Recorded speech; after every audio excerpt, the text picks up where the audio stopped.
Wow, you guys did it. I'm so very happy for both of you. Um, um, I'm also very happy that that walk is over. that was that was kind of like the cardiac hill on Rim Trail.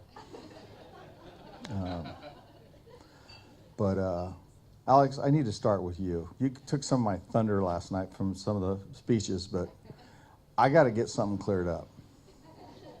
I heard all about this, the third date, the first date, all the dates, but I want the truth. I heard a rumor that Caitlin made it a little more difficult than you're letting on to believe. That you had to ask her out more than once, 2 or 3 times. How many? Half dozen more than that? Caitlin, what were you thinking? So, if he wouldn't have asked you out, were you going to ask him out? Oh my goodness. That is a scary thought, because we all might not be here having all this fun. But anyway, Alex, I'm glad you didn't give up. I truly am. Um, when you meet somebody, and, this is your part right here, but when you meet somebody and you feel like you've known them for a long, long time, and I think I can speak for Melanie too, you wonder, why is that? And it all boils down to what kind of person you are. And I knew from the get-go, the first time I met you, I was so happy that Caitlin had found you. You're just an awesome individual. But as far as that date thing goes, I can tell you where she got that from. And it came straight from her mom. And speaking of traits and genetics and all that, I'm sure by now, and I won't go into it a lot because I could do it no justice, but the Lindley syndrome. And you know all about that. And, my late great brother-in-law, Don, who I love and miss very much, explained it the best to me. But he explained a lot of the pitfalls. I want to talk about the good stuff. And,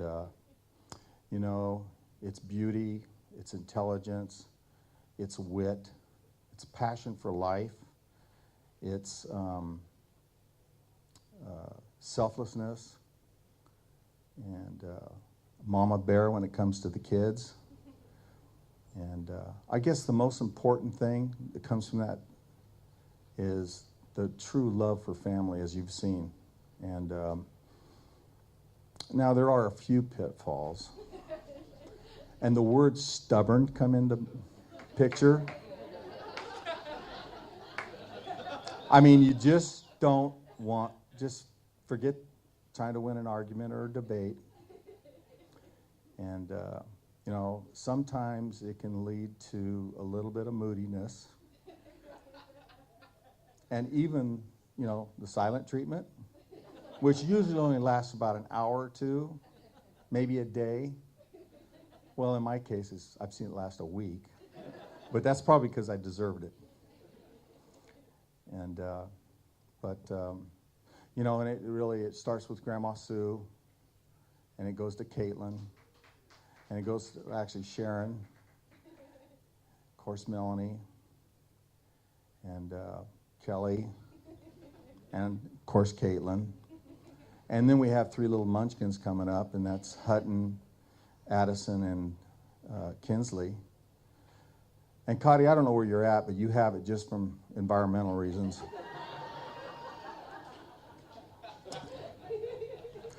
But anyway, Alex, to sum up your side of this is I'm really glad you didn't give up. And you're just a great human being. I'm so happy that you guys are together.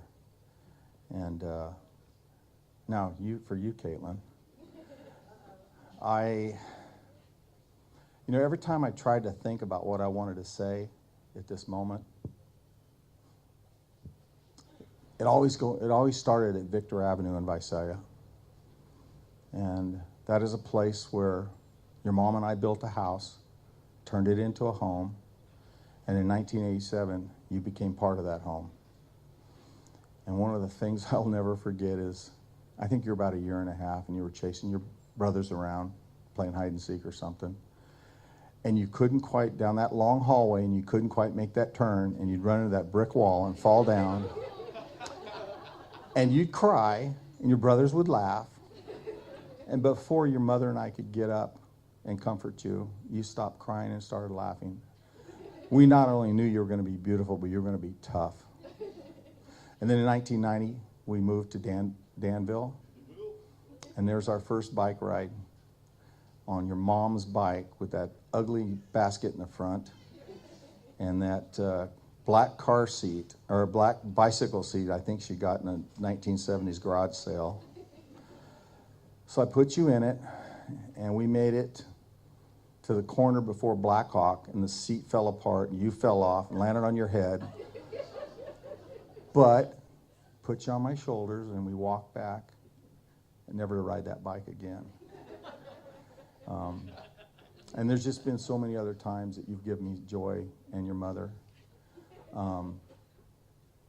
Like the stables on Tassajara, and getting to take you there in your English outfit, riding outfit, and watch you for an hour learn how to make that horse walk funny.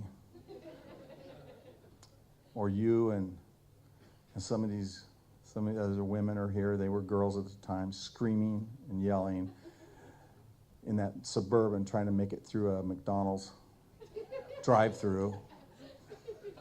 And then driving you to school in the Alamo Donut Shop. A couple chocolate donuts and a cup of coffee and a carton of milk. And that's just one of the many things that I remember.